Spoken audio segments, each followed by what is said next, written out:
क्या ये मेरा भ्रम है? क्या केविन ने दिव्य घटना को हटाया? असंभव। केविन साधना के प्रथम स्तर पर है। मेरा पुत्र उससे आगे है। केविन ऐसा कैसे कर सकता है?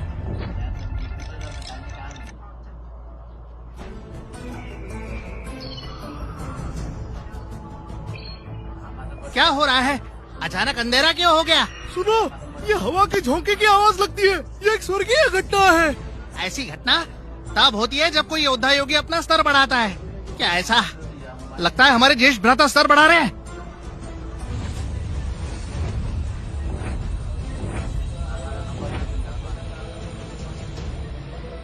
ये ज्येष्ठ भ्राता श्री के स्तर बढ़ाने के कारण हुआ है। अति उत्तम। मैं आचार्य जी को बता देता हूँ। आचार्य जी, मेरी बात सुनिए। हमारे गुरुकुल में एक स्वर्गीय घटना घटी है। क्या? एक स्वर्गीय घटना हमारे गुरुकुल में? क्या चल रहा है यहाँ? स्वर्गीय घटना कैसे घट सकती है? कारण मैं जानता हूँ। मेरे पुत्र ने स्वर्णिम स्तर साकार कर लिया। थोड़ी देर पहले वो चिंता मुक्त से गुजरा। बस यही बात है। मैं इस सोच में पड़ गया था कि केविन जो साधना के पहले स्तर पर है उसने ऐसा किया।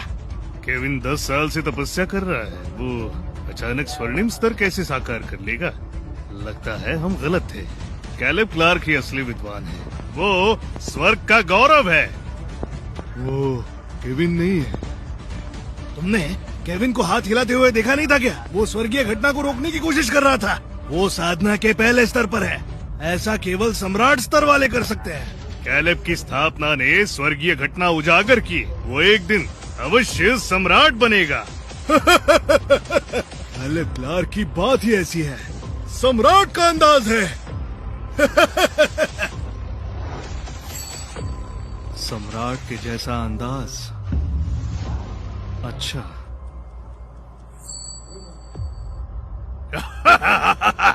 मैंने स्वर्णिम स्तर हासिल कर लिया। केविन, मैं कैलेब क्लार्क तुम्हें प्राण युद्ध की चुनौती देता हूँ। भ्राता कैलेब चिंता मुक्त को चुनौती दे रहे हैं। उन्होंने स्वर्णिम स्तर पा लिया है। वो 10 महागुरु योद्धा योगी में से एक है। वो चुनौती दे रहे हैं आचार्य केविन को। मुझे उसका सामना करने में कोई आपत्ति नहीं। चुनौती स्वीकारने के बाद चिंता मुक्त को 3 कार्य करने होंगे। यदि वो एक में भी पराजित हुए तो चिंता मुक्त देव शास्त्र का हो जाएगा। प्राण युद्ध की घोषणा होती है। चिंता मुक्त चुनौती का सामना करने के लिए तैयार हो जाओ। अब कैलेब क्लार्क साम्राज्य के 10 महागुरु योद्धा योगी में से एक है और उन्हें प्राण युद्ध में आचार्य को भी चुनौती देने का अधिकार है। केविन, तुम्हें 3 अवसर दिए जाएंगे। यदि तुम एक में भी विफल रहे तो चिंता मुक्त से निष्कासित किए जाओगे। यदि मैं विजयी हुआ तो, अगर विजयी हुए तो देव शास्त्र तुम्हारा सेवक होगा। मैंने चिंता मुक्त में 10 वर्ष गुजारे हैं। ये मेरे पिता की अंतिम निशानी है। मैं इसे हाथ से जाने नहीं दे सकता। इतने वर्षों के सब्र के बाद अब मुझे अपनी चाल चलनी होगी।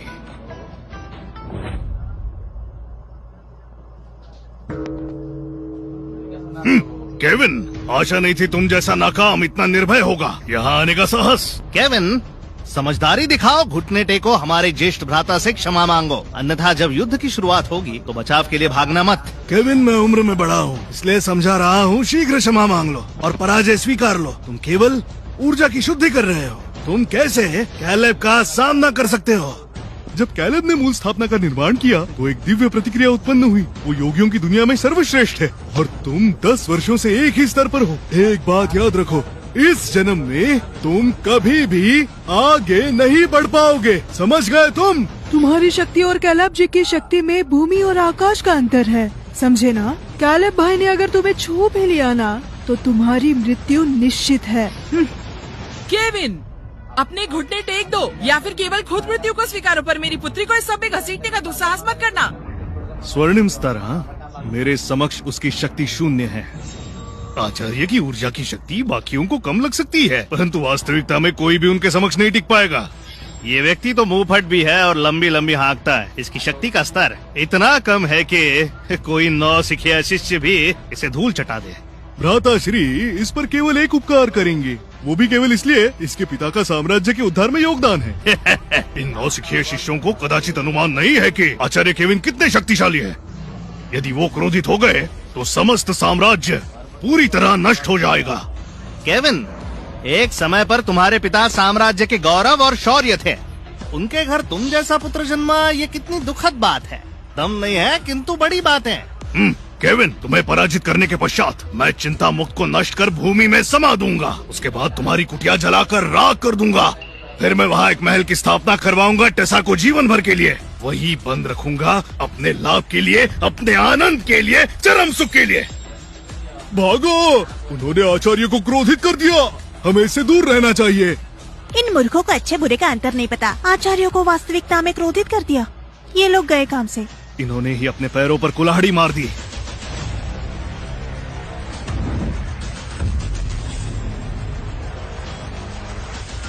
तुम सबसे निम्न स्तर पर नहीं, ये कैसी अजीब सी भावना है। आ जाओ।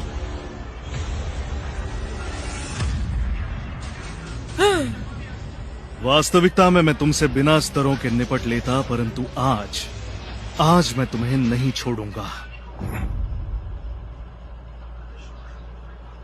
तुमसे निपटने के लिए मात्र 10 अंक ऊर्जा पर्याप्त है, परंतु आज मैं पूरे जोश में हूँ। ये डरावना एहसास कैसा? क्या ये केविन के कारण हुआ? असंभव। केविन केवल एक तपस्वी है। वो इतना भयावह कैसे बन सकता है? अवश्य कोई दिव्य शक्ति हमारे निकट होगी। सत्य वचन, वो एहसास ऐसा था जैसे कोई देवता आसपास हो। शक्तिशाली आभा थी। मेरी आत्मा कांप उठी।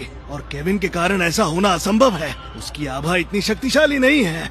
एहसास, सेवक, उसे पराजित करो। अवश्य, मैं इस जैसे दुर्बल योद्धा योगी को एक वार में पराजित कर सकता हूँ।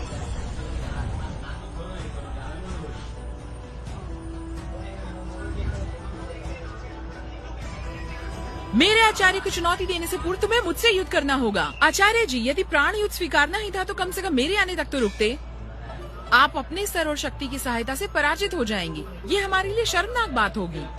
शिष्य, क्या तुम्हें मुझ पर विश्वास नहीं? विश्वास कदाचित नहीं। चिंता मुक्त की शिष्य होने के नाते आप मुझे अवसर देंगे। आचार्य जी की ओर से मैं युद्ध करूंगी। टेसा, मत कहना मैंने चेतावनी नहीं दी। तुम्हारे अंदर उतनी शक्ति नहीं है, तुम उसका सामना नहीं कर सकती। पीछे हट जाओ। टेसा, मैं एक बार फिर कह रहा हूँ, चिंता मुक्त तुम्हारे लिए उचित नहीं है। तुमने उस समय अनुचित निर्णय लिया था, परंतु अभी भी तुम निर्णय बदल सकती हो। सारा दोष इस दुर्बल का है। वो स्वयं शक्तिशाली नहीं, इसलिए मेरी पुत्री पर निर्भर है। टेसा, तुम्हें चिंता मुक्त का चुनाव नहीं करना चाहिए था। जब से मैंने ये चुनाव किया, मुझे कदापि पछतावा नहीं हुआ। आचार्य जी, आप मुझे निपटने दीजिए। अगर मैं सही समय पर नहीं आती तो अब तक आप पराजित हो चुके होते। आप साधना के प्रथम स्तर पर हैं। आप किसी से कैसे युद्ध करेंगे? ठीक है, अगर तुम्हें युद्ध करने की इच्छा है तो अवश्य करो। मेरे होते हुए चिंता मुक्त का सम्मान नहीं जाएगा।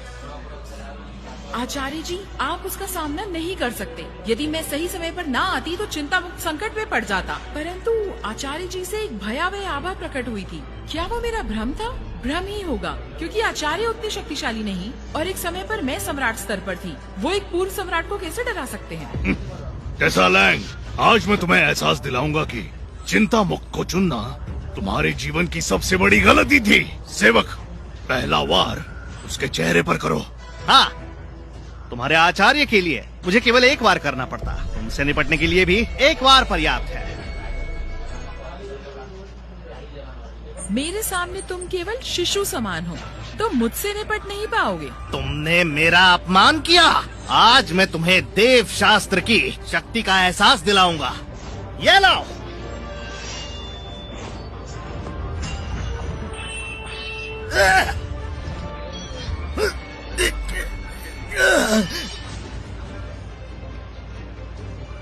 मेरे लिए तुम नन्हे शिशु समान ही हो। असंभव। तुमने इतनी जल्दी ऊर्जा शक्ति का निर्माण किया? हाँ। सेवक, तुम बड़ी जल्दी पराजित हो गए। उसने पलक झपक दी, तुम्हें धूल चटा दी। टेसा लैंग तुमसे स्तर में केवल 1 अंक आगे है। तुम तो एक वार में ही पराजित हो गए। इतना अधिक कौशल चिंता मुक्त में बर्बाद हो रहा है। तुम्हारी शिष्या के पास कौशल भी है और वो चिंता मुक्त के बारे में सोचती भी है। केविन, तुम बड़े भाग्यशाली हो जो ऐसी शिष्या मिले।